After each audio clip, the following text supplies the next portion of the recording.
No doubt. We're talking to LaMarr Woodley, 2006 captain for the Michigan Wolverines, first team All-American, won a Super Bowl with the Steelers, second-round pick.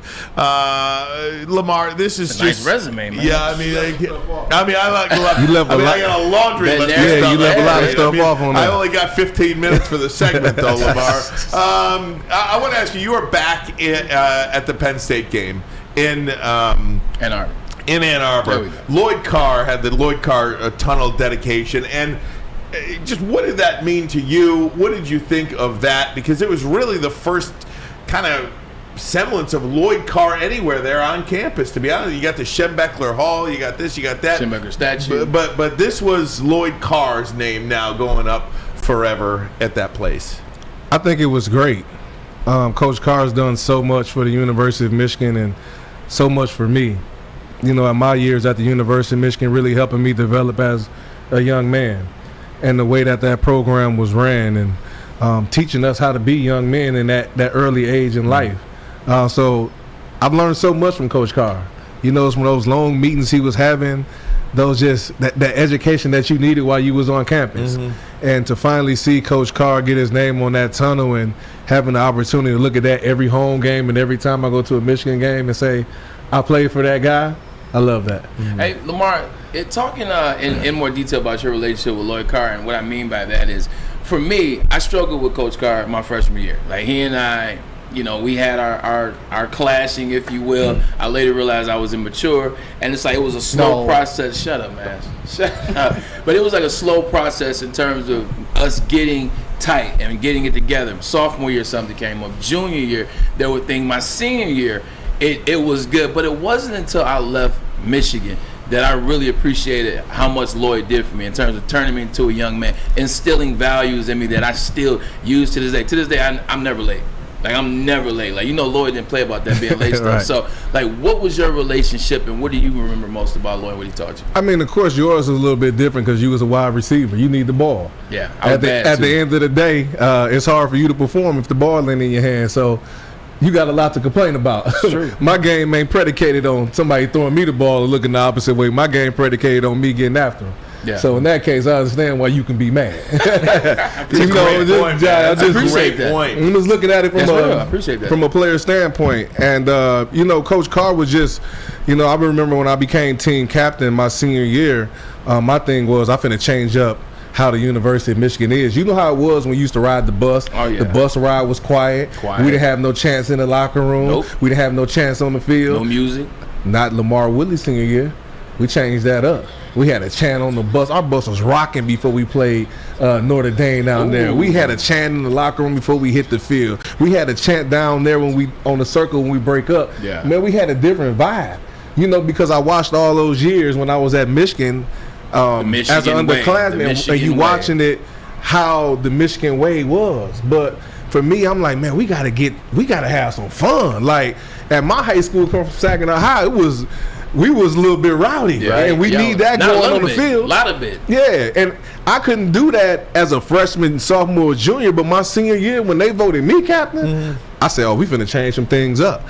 And that was one of the things. Even when I used to talk to the defense as a captain, I used to tell them, look, man, y'all know what we're here to do? It's 3 things we came here to do. To get a ring, a trophy, and money. Yeah. So pretty much all that rah-rah stuff, go out here and do that. If we go out here and do that as a team, we're going to get a ring, we're going to get a trophy, and guys going to get paid at the next level. Conversely, doesn't that sound kind of how Jim Harbaugh has gone about it a little bit? I mean, you go to Michigan in 2015, to a Michigan game in 2015.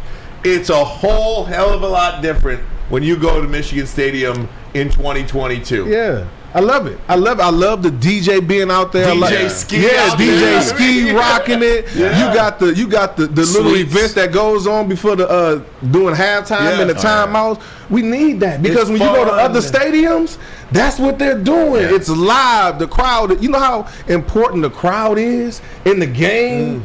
When the crowd is loud and the other team can't hear the snap count, right? Man, that's a big momentum swing for us. That helps out. Mr. Blindside. I'm gonna tell you like this: as much as they don't like Dave, as much as they don't like Dave Brandon, and I understand a lot of reasons.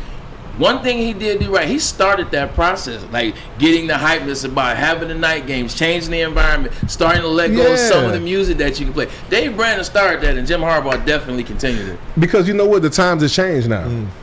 These young kids now can get on here and stream all type of music. They into all different music, and if you watch the professional teams, they bringing that vibe in the stadium, and that's attracting a lot of these younger athletes. I want to go there. It seems like they having a good time. They got this celebrity around. They got that's what they want now. You get what I'm saying? Like back in the day, it was big programs on TV, and that's all you seen. Now you can click anywhere and see any game you want to at any given time, and then it's not what they throw in your face. You can go, hell, I ain't watching them today. Right. I'm watching here because I can stream it now. LaMarr, no doubt. LaMarr, what do you think of the NIL in college football now? And would it have been pretty cool for you guys to have been getting paid back in the day as well? You know what? I respect the NIL, and I think it's a great thing, but I think that we all got blinded by money.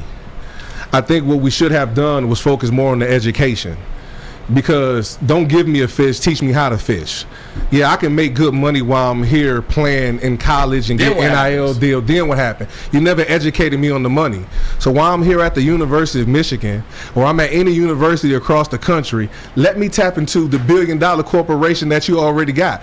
Educate me. Allow me to get some of those internships by some of these big alumni that we have. I'm not just saying Michigan. I'm just talking about alumni all across at Michigan State or any school. Financial literacy. Allow the student athletes to do that, because the student athlete gonna give you all their blood, sweat, and tears and everything to be a great athlete, but at the same time needs you to help me be a student athlete. So when I'm done playing this game of football, I know how to fish.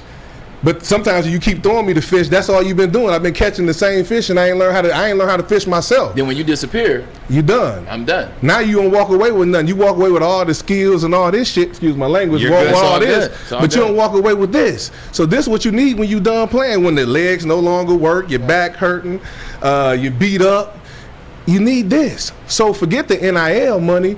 Let me be the best student that I can be.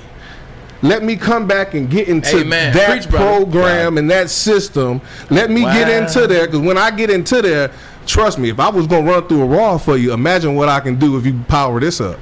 Man. Wow. And that's my thing. So you can run the NCAA. And the NIL deal, everybody is not going to get them big deals. See, everybody thought they was going to get them $1 million deals and this and that. Everybody can't get that. But everybody can already there at the school that can tap into the education system. Everybody can do that. You already going to class every day. Yeah. Give me the right tutors I need. Give me everything I need to be successful for the 4 or 5 years while I'm here. Then when I leave, I'm going to be the best that I can be. Because then I can make a phone call to that big alumni that you told me about. Yeah. Now I can tap into that, and maybe they can give me an opportunity, because you see what I can do with opportunity. But you're ready for it. I'm ready for it. I'm prepared for it. You got to prepare me for it while I'm there. When I leave, you can't prepare me for it. I got to be prepared while I'm there, because these are the crucial years in your life when you're 18 years old. This is when you're growing as a man. This is your time to grow as a man. Yeah. So make sure that these athletes are growing as a man. If they give you the money now, that ain't doing nothing but creating the same problem that we got in the NFL. You give a guy that's 22, 23 with money, we don't know what to do with it. We just spend it. Now it ain't doing nothing but creating the problem early on. Now the problem is going to be now, because they know how much money you making from the NIL deal. But if you can power me up with this education system that you got, I can sustain and grow. I'm good. Yeah. Too bad there weren't many more of you guys. That was very few. Yeah, that's my thought on it. Yeah. Like that's my thought on it, because a lot of athletes, all around the country have went to a school, and we all thinking that we're going to go to the next level. Everybody thinking they're going to go to the NFL, and that circle gets so small because ain't that many positions, and you got to be one of the elite. But the whole time you was at the university, you never took advantage of the education system that was there. The real $1 billion machine. We looking at the $1 million machine. We are already a part of the $1 billion machine, and we can take advantage of it, because everything is there that we need to sustain in life. Let's switch gears for 2 seconds. No, you're good. You see, we let you go. We're going to clip that flex. But you talked about being elite. Let's get back to the meat and potatoes of what we do. Michigan right now, a lot of people are saying that they could be elite. Talking about the football team, talking about the squad this year. What do you need to see from Michigan in this Michigan State game? They're coming off 2 losses to Mel Tucker, one last year, which they should have won, one in a COVID year. I don't remember. I do not care. What does Michigan need to do in this Michigan State game for you? Oh, all they need to do is keep on doing what they've been doing all year, winning. That's all I care about. Just win. I don't care how you win. I don't care how ugly it is. Yeah. Win the game. I don't care if you win by 100. I don't care if you win by 2. Win the game, because it's a rival game, and a lot of people discount Michigan State sometimes because of their record. And we know in the game of football, one play, one player out can change the entire game. It happened to us when we won and we beat Michigan State in the triple overtime. Yeah. Drew Stanton was having his way with us, running all over the field. They on the sideline. I can't remember who hurt him. It was me. It was me. I know it was you. One play can change the game. They was celebrating on the sideline, having a good time. I remember they was doing all this, celebrating. Oh, they up 17. And when Drew Stanton got hurt by LaMarr Woodley, I ain't purposely hurt him. It just happened on the play. It was a good time. Even Drew Stanton admitted it was a good time. When he fell and got hurt and then he got up slow. But they teach you to tackle a certain way. You don't just go and let him go. You finish the tackle all the way. And that's he was hurt when he went down to the ground. Yeah, I wonder why. Yeah, because his arms was locked in, and the only thing that can protect him. But there's no Drew Stanton on this Michigan State team. No, but hold on. There's no DeAndre Cobb in that backfield. We talking about one play in a crucial position can hurt a team. One play if you got a sustainable team where you can compete. The issue I have with Michigan State right now, and you're right though, like this game always comes down to. If you was hurt that Michigan State game, who the hell would have caught all them touchdowns? Jason Avant. No, he ain't Braylon Edwards. Jason Avant is good. He's good and great, but he ain't Braylon Edwards. Yeah. No, you're right. You feel what I'm saying? He ain't Braylon Edwards that can go up there and catch 3-4 touchdowns to help us bring in that win. And you know what I'm saying? You got a prediction for Saturday? Yeah, it's real. We're going to win. That's it. That's W. It's just a W. I don't care how we get it, just get it. LaMarr, can't thank you enough for coming in, man. Best of luck to you. So much. Great information, great knowledge as well. Yeah, sure, incredible brotherhood at the University of Michigan. We certainly thank you very much. Go Blue. We'll be watching Netflix, Amazon Prime. Hey, I'm working all over for you. I'm independent, man. I'm working. Right. I'm staying on the grind. Can you, before he gets off the air, so it's different now with NIL and things that they do, but you know, back in the day, they bunk you up. Your son, the freshman summer, they bunk you up with an upperclassman.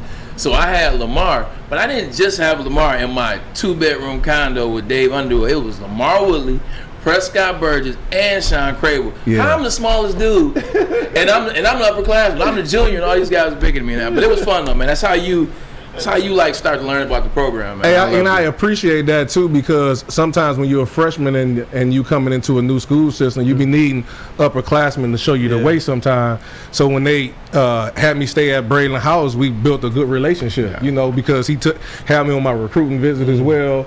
Braylon used to come get his haircut in Detroit, I think every Wednesday or Thursday. He'd let me ride with him to come get a haircut because I didn't have nobody that could cut my hair.